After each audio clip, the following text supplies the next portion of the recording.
አሁን እየጠበበ መጣና ግራና ቀኝ ያለው ሰፋ አድርገን አገልግሎቱን በጋራ እንድናገለግል ይሁን። የተወደዳችሁ እግዚአብሔር ቤተሰቦች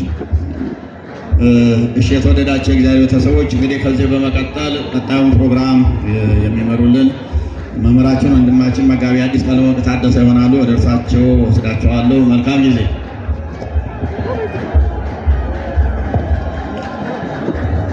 በስመ አብ ወወልድ ወመንፈስ ቅዱስ አሐዱ አምላክ አሜን። ክቡር አባታችን መላከ ገነት መምህር ክብሩ ገብረ ጻድቅ፣ የደብራችን አስተዳዳሪ ክቡር መላከ ሰላም ቆሞስ አባ ገብረ ሚካኤል፣ በአዲስ አበባ ሀገረ ስብከት የካህናት አስተዳደር መምሪያ ክቡር ሊቀ ስዩማን ደነቀው፣ የደብራችን ዋና ጸሐፊ ሊቃውንት